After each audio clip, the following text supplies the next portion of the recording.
termo pensão diz respeito a uma renda periódica a ser paga, por uma pessoa ou pelo Estado, em alguns casos específicos. Entre as pensões mais conhecidas estão a pensão alimentícia, por morte e por invalidez. Mas para ter direito a uma pensão ou benefício, também há deveres e requisitos envolvidos. Fique com a gente para saber mais sobre o assunto e tirar as suas dúvidas sobre os diferentes tipos de pensão aqui no Bendita Hora. Aliás, a gente vai esclarecer as dúvidas, o maior número possível de dúvidas, o maior número de dúvidas possível. E para falar sobre esse assunto, eu recebo o Fábio Faria de Sá, que é contabilista. Boa tarde, Fábio. Boa tarde. Deus abençoe muito. Amém. Seja bem-vindo. Obrigado pelo convite. Nós que agradecemos e a gente quer começar perguntando a diferença, se é que existe, de pensão e aposentadoria. Sim, claro que existe. A aposentadoria é o direito adquirido pelo trabalhador, aquela pessoa que contribuiu a ter um direito já estabelecido através de legislação, vai receber a sua aposentadoria. Pensão é quando aquela pessoa deixa de existir e fica para os dependentes. Cônjuge, filho menor de 21 anos, um filho incapaz ou uma pensão alimentícia. Então, a aposentadoria é pessoal e a pensão é transferida a uma segunda pessoa. Muito bem, nós vamos inclusive acompanhar um VT agora que fala um pouco mais sobre pensão alimentícia. Olha só. A pensão alimentícia é um valor a ser pago para suprir as necessidades básicas de um beneficiário, sendo este geralmente um filho ou uma filha. Embora o nome contenha a palavra alimentícia, ela não se limita apenas à questão de alimentação. Este valor deve também cobrir os gastos com moradia, vestuário, saúde e também educação. Mas quem tem direito de receber este tipo de benefício? Bom, na grande maioria dos casos são filhos de pais separados, mas isso também pode se estender ao ex-cônjuge ou ex-companheiro em alguns casos. Já com relação ao valor, não existe um pré-determinado para o pagamento da pensão. O juiz determina o valor baseado nas condições financeiras de quem terá a obrigação de pagar e, claro, a necessidade de quem vai receber o benefício. Em casos onde exista a falta do pagamento, algumas atitudes são tomadas. Dentre elas, a penhora de bens para a quitação dos débitos vencidos. O protesto, onde o devedor pode ter o seu nome negativado perante as empresas de crédito e instituições financeiras, como o SPC e o Serasa. E em último caso, pode ocorrer a prisão do devedor por 3 pagamentos não efetuados. Essa prisão pode chegar até 3 meses de reclusão em regime fechado. O assunto é sério e requer bastante atenção. É interessante. O Fábio já esclareceu para a gente a diferença de pensão, né, e aposentadoria. Agora, é possível também receber os dois, Fábio? É possível porque são 2 benefícios distintos.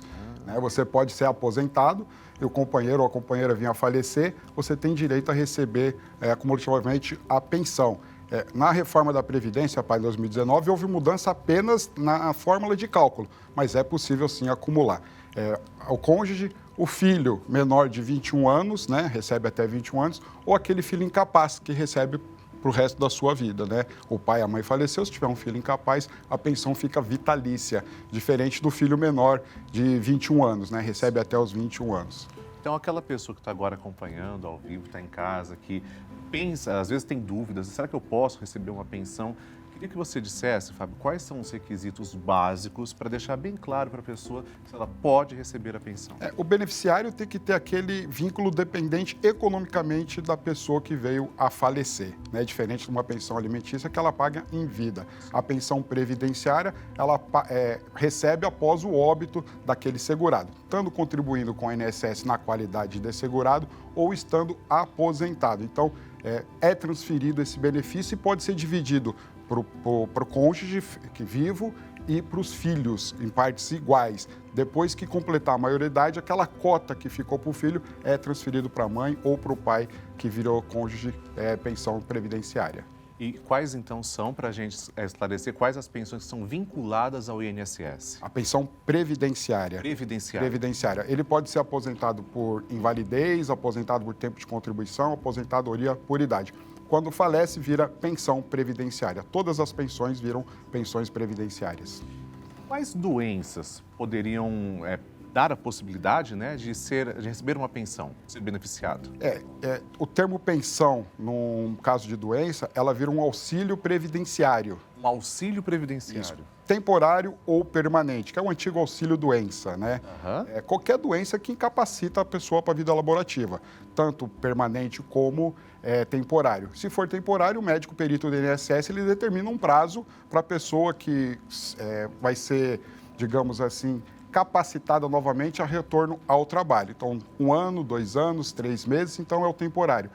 A aposentadoria por invalidez, que é o benefício previdenciário por incapacidade permanente, agora ela é por tempo indeterminado, porém existem perícias de 2 em 2 anos. O INSS pode chamar aquela pessoa aposentada para fazer a perícia. Isso tudo ocorre depois da reabilitação. O INSS tenta colocar aquele trabalhador numa outra função. Não sendo possível fazer essa reabilitação, é aposentado por invalidez. Mas, na maioria dos casos, só judicialmente consegue essa aposentadoria por invalidez. A depressão seria um pré-requisito? Sim, é um pré-requisito, tem direito ao benefício de incapacidade temporária. Temporária. Temporária. Claro que acompanhado, então, também do laudo médico, a toda a burocracia, né? Perícia médica baseada em documentação, laudos, que é apresentado no dia da perícia e pode durar 3 meses, 1 ano, 2 anos, até a pessoa se recuperar. E ainda bem, né, que tem que ter o laudo médico, senão também as coisas poderiam ficar não esclarecidas. Padre, são 2, na verdade. O que faz o acompanhamento com a pessoa, né, e depois passa no perito do INSS, né, que vai analisar aquela documentação e fazer uma perícia física no contribuinte. Muito bem. E a gente tem uma pergunta, no VT. Dá uma olhadinha só. Vou começar a faculdade e recebo pensão do meu pai. Ele deve continuar pagando a pensão até eu me formar?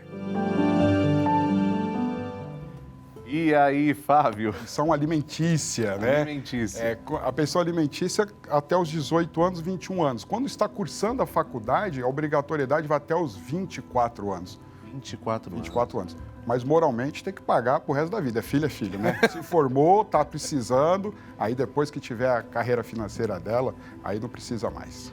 Quem sofreu um acidente de trabalho, ele pode ser beneficiado também? Pode ser beneficiado. Alguns tipos de acidente também, se for na empresa, não precisa ter a carência, que a carência precisa ter 12 meses de contribuição para você ficar na qualidade de segurado da INSS. Se for aquela incapacidade temporária, entra no auxílio-doença. No temporário, até a pessoa se recuperar. Quebrou uma perna, quebrou um braço, né? Recuperou, volta ao trabalho. Se for permanente, aí sim é aposentadoria por invalidez. Mas sofreu um acidente, ficou com sequela, tem direito a receber um auxílio acidentário até a sua aposentadoria.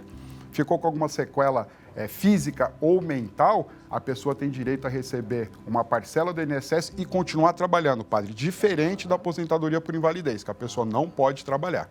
E tem estabilidade. Sofreu acidente na empresa, do acidente até 1 ano depois, a empresa não pode dispensar aquele colaborador. Maravilha. E a pensão por morte? As pessoas estão perguntando aqui se ela é vitalícia. Vitalícia a partir de 45 anos, né? Se o cônjuge tiver mais de 45 anos e for na data do óbito do companheiro ou da companheira, aí sim fica a vitalícia.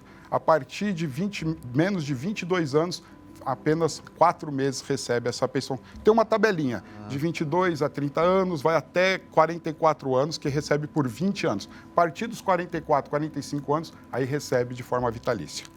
Antigamente, Fábio, digo bem antigamente, né? Muitas vezes, quando ocorria um divórcio, por exemplo, a mulher ela recebia algum auxílio. E hoje em dia isso mudou? Como é que são essas regras hoje? Olha, aí depende. Se a pessoa ficou dependente economicamente do esposo, sempre vai ter uma pensão alimentícia. E essa pensão alimentícia vai ser para o resto da vida. E se a pessoa falecer, a aposentadoria daquela pessoa vira para a ex-esposa ou para o ex-esposo. Mas antigamente, hoje em dia é muito difícil acontecer isso, porque na maioria dos casos de pensão alimentícia hoje são para os filhos menores de idade. Existe um valor básico desse que ela vai receber? Geralmente 30% do salário da pessoa. 30% do salário da pessoa. Se for aposentado ou pensionista, o INSS desconta direto na fonte e paga através do próprio INSS a pensão alimentícia. Oi, Alan. Parou, Charlie. É um momento importante e eu quero saborear. Alan J. Harper. qual é a grande coisa? Só um cheque de pensão. Não é um cheque de pensão. É meu último cheque de pensão. Não é lindo? Verdade. Júlio se casa esse final de semana, né? Exato. Sabe o que isso quer dizer? Finalmente vai colaborar com as despesas aqui? Muito boa, não. Quer dizer que Alan ganha novas cuecas.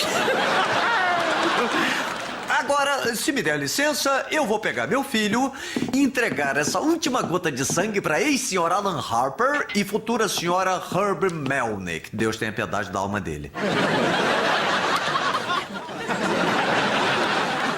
Amém.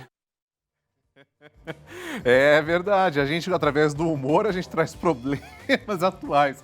E aí, o que você achou? Sensacional, Bacana, né, bacana, Fábio? é. Alegria dele do último cheque, né? Do último cheque. A gente falou sobre isso também, né? Quando o casamento, então, já tinha esse direito, hoje em dia não é tão simples assim. Simples né? assim. Existe a guarda compartilhada também, né? O que é? Pode falar pra gente. Guarda compartilhada é quando os dois, separou o casal, os dois têm a mesma obrigação com os filhos, dividir as despesas. Então, não existe uma pensão. Sim. Divide as despesas. Então, o juiz vai determinar quantos dias passa na casa de um, quantos dias passa na casa do outro. A criação em conjunto. Ah, certo. E os trabalhadores rurais, tem alguma regra diferenciada para eles? Tem. Não houve a alteração na reforma da Previdência que aconteceu em 2019. O trabalhador rural, ele consegue se aposentar 5 anos antes do que o trabalhador urbano. Por exemplo, a mulher hoje precisa de 62 anos para se aposentar. Se for trabalhador rural, 57 anos. 50. O homem precisa de 65 anos se for urbano e 60 anos se for um trabalhador rural. Mas precisa ter 180 meses de contribuição com o INSS. Muito bem. A aposentadoria por tempo de contribuição também reduz 5 anos. Reduz 5 anos. 35 anos para o homem, 30 para o homem rural, 30 para a mulher, 25 se for trabalhadora rural. Perfeito. E será que a pessoa pode perder a aposentadoria? Olha só. Júlio se casa. É outro VT. A gente vai procurar o VT. Deixa eu continuar perguntando. A reforma da Previdência, né? Foi falado tanto. Você acha que nós, em 2023, nós estamos com isso mais um pouquinho controlado ou não? Sim, estamos controlados porque a reforma que aconteceu em 2019 foi pensando daqui 30 anos. Né? Teve a oportunidade daquelas pessoas que estavam próximas de se aposentar, padre, de ter a regra de transição para não ser prejudicada aqueles que teriam pouco tempo de contribuição. Então, a reforma foi uma reforma que eu acho que ela foi muito agressiva, mas porque estava pensando daqui 30 anos para frente. Né? Hoje, a nossa parcela da população idosa é bem pouca, mas daqui 30 anos vai chegar a quase 20% da população brasileira.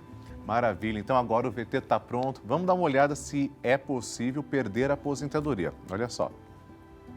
É normal as pessoas se sentirem inseguras quando o assunto é aposentadoria.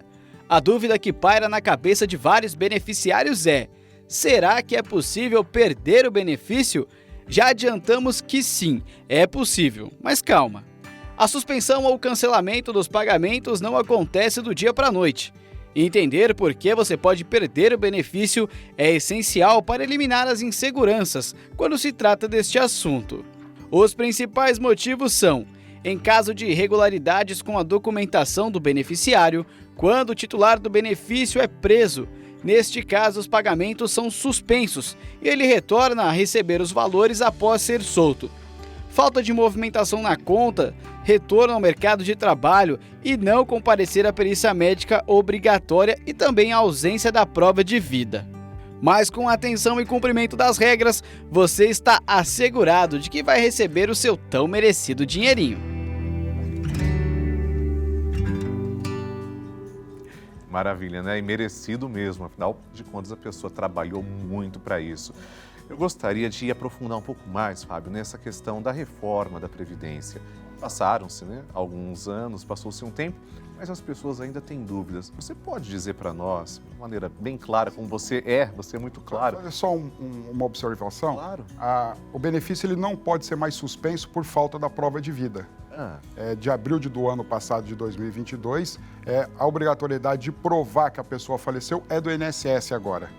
Do INSS. Então, a prova de vida é feita de outras maneiras, não mais o comparecimento da pessoa ao banco ou ao INSS para provar que está viva. Então, não suspende mais pela prova de vida. Se está com benefício suspenso por causa disso, porque ocorreu antes de abril de 2022. Obrigado pelo esclarecimento. A reforma da Previdência, ela extinguiu a aposentadoria por tempo de contribuição, padre. Hoje, o trabalhador brasileiro só se aposenta por idade. O homem 65 anos e a mulher 62 anos, o que aconteceu agora, a partir de janeiro de 2023. O ano passado era 61 anos e 6 meses de vida. Então, na reforma de 2019, foi subindo 6 meses até chegar os 62 anos. Mas quem estava próximo de se aposentar por tempo de contribuição paga um pedágio de 50% ou de 100% e também a regra de pontos, que houve uma mudança na reforma, que haverá mudanças todos os anos. A partir de janeiro de 2023, a mulher precisa ter 90 pontos e o homem 100. Vai chegar até 105 a mulher e até 110 pontos o homem. É a soma do tempo de contribuição com a idade do trabalhador. Requisito mínimo, ter os 35 anos de contribuição no caso do homem e ter 30 anos de contribuição no caso da mulher. Então, cada ano de contribuição mais um ano de idade são 2 pontos. Então, a pessoa que contribuiu durante muito, o mínimo, né, para que se aposente, mas se ela não tiver a idade ainda adequada, não se aposenta. E antes era permitido? Era permitido. A idade completou o tempo de contribuição, poderia dar entrada na aposentadoria, onde entrava o fator previdenciário que tirava lá de 30% a 40% do benefício da pessoa para ela esperar um pouquinho mais para se aposentar. Hoje acontece isso também. Alguns casos a pessoa não tem um fator previdenciário, padre. Por exemplo, pagar a regra de transição de 100%, que é o dobro do tempo que faltava quando aconteceu a reforma. E tendo a idade mínima, o homem ou a mulher, ela não tem o fator previdenciário. A média simples daquelas contribuições que fez de julho de 1994 até o pedido da aposentadoria vai ser o benefício dela. Nos outros casos, tem redução. Na aposentadoria por idade, é só pago 60% da média, mais 2% o que ultrapassar 15 anos no caso da mulher e mais 2% o que ultrapassar 20 anos no caso dos homens. Maravilha. Aí é feito um cálculo bem específico, o INSS vai desconsiderando até chegar no melhor salário da aposentadoria daquela pessoa que solicitou. Eu tenho uma pergunta na tela também, da Patrícia Leandro. Como uma pessoa que não tem carteira assinada, mas é autônoma, paga o MEI, pode se aposentar? É o microempreendedor individual, é um regime especial. Quando faz a contribuição lá de R$ 70 por mês, é 5% do salário mínimo para o INSS, um real de ICMS e R$ 1 de ISS. Sim. Nessa regra, se optou pagar o MEI, só vai se aposentar por idade e salário mínimo. Tá. Não entra na regra de aposentadoria por tempo de contribuição. Então, no caso, a Patrícia, quando tiver 62 anos, se tiver 15 anos de contribuição, vai somar o MEI e o que você trabalhou antes também. Não tem problema nenhum, mas a regra é salário mínimo. Fábio, então, nós compreendemos, né, a essência da reforma da Previdência. Agora, a grande pergunta que nós fazemos não é levantar polêmica, é esclarecer, ao contrário, né? Por que foi necessário isso? Ou seja, o que aconteceria se não tivesse sido feita a reforma? Olha, padre, o governo sempre falou que o INSS foi deficitário. Deficitário. Então, 30% de tudo que a Previdência arrecada hoje, o governo federal retira para outras áreas. Então, quando tem mais aposentados e menos trabalhadores ativos, porque nada mais que uma pirâmide, os trabalhadores ativos contribuem para pagar os aposentados. Daqui 30 anos, vai ter menos trabalhador ativo e muito mais aposentados. Sim. Então, se não faz essa reforma, chegaria um determinado tempo que a Previdência ia precisar de mais dinheiro e mais dinheiro. O que acontece hoje são bilhões e bilhões de reais que o governo coloca para Previdência Social para continuar pagando os benefícios. E você sabe, em outros países, você pode dar o exemplo de previdências que, entre aspas, quebraram, né? No Chile. No Chile. Depois da reforma da Previdência, tem hoje pessoas com mais de 65 anos que estão no nível de pobreza por ser aposentado que não consegue comprar uma cesta básica. Puxa, que triste. Verdade. Desumano. Desumano. Você sabe a regra da Europa, em geral, como é? Se é parecida com a nossa? Nós ficamos a reforma da próximos? Previdência no Brasil foi baseada nas demais reformas das Previdências dos Estados Unidos e Europa, que é só aposentadoria por idade. Só aposentadoria. E lá é mais rígido que no Brasil. Sim, é verdade. A Itália, a Alemanha. Mais rígido. E tem dado certo, né? É porque a população lá é mais velha e menor também. Os bem. 212 milhões de brasileiros, lá é uma parcela menor. Sim, é verdade. Você está acompanhando o Bendita Hora ao vivo pela Rede Vida de televisão e eu quero agora perguntar sobre o fundo de pensão. O que ele é? Fundo de pensão nada mais é do que um complemento à aposentadoria. Mas nós, contribuintes da INSS, não temos direito. Quem tem direito são aquelas empresas públicas ou privadas que criaram esse fundo de pensão para melhorar a aposentadoria daquela pessoa. Você contribui para o INSS hoje, existe um limite de salário para você receber. A partir de janeiro de 2023, é R$ 7.507. Mas se eu trabalho e ganho 15 mil reais, quando eu me aposentar, vou reduzir, então ele pode pagar esse complemento de mais 7 mil reais. Quando aposentar, vai aposentar pelo INSS no teto e vai receber aquele outro cálculo do fundo de pensão. Existe o Banco do Brasil, do Correios, diversos fundos de pensão de empresas estatais e privadas. Nós, trabalhadores que a empresa não tem, não podemos fazer essa contribuição. Entendi. Existe a previdência privada, que aí vai até o banco... Eu quero saber dessa, porque tanta gente pergunta e parece que falta, né, um esclarecimento. Defina pra gente, Fábio, como é que é a previdência privada? A previdência privada você vai prever lá na frente, vai assinar um contrato com o banco e o banco vai ser obrigado a seguir aquelas regras, diferente da previdência pública, que pode ser alterado a qualquer momento. Um exemplo, eu chego lá com o meu gerente, quero fazer um planejamento previdenciário privado, quero receber 5 mil reais com o dinheiro atual de hoje, quando eu tiver 65 anos. Então, quanto eu tenho que arrecadar, contribuir por mês para ter aquela renda de 5 mil reais? Então, é feito aquele cálculo e você pode fazer tanto vida gerador como plano gerador. O plano gerador, a única diferença é que você pode deduzir no seu imposto de renda 12% de tudo aquilo que você contribui para a previdência privada. Na previdência privada, existe a regra do tempo de contribuição ou é só pela idade mesmo? Aí ó, o planejamento, tempo de contribuição e a idade. Se eu colocar a idade mínima de 65 anos, é lógico que vai aumentar a minha contribuição para eu atingir aquele valor. Quanto mais novo eu começar a contribuir, menor é a contribuição e maior vai ser o valor, porque aquele valor é corrigido conforme os índices bancários. Não é mais possível se aposentar pelo tempo de contribuição, né? Só se entrar nas regras de transição. Só nessas regras. Vou dar um exemplo. A mulher que lá em 2019 tinha 28 anos de contribuição, ela precisava de 30. Então, ela paga um pedágio de 50% do tempo que faltava. 28 anos, faltavam 2 anos, então ela vai precisar ter 31 anos de contribuição. Aí aposenta. Sim. Aí ela consegue, o homem era 35 anos, se ele tivesse 33 anos na reforma, em 13/11/2019, se eu não estou enganado, ele também precisa pagar metade do tempo que faltaria, mais um ano também. Você aconselha os telespectadores que estão ouvindo, claro, sendo possível, né?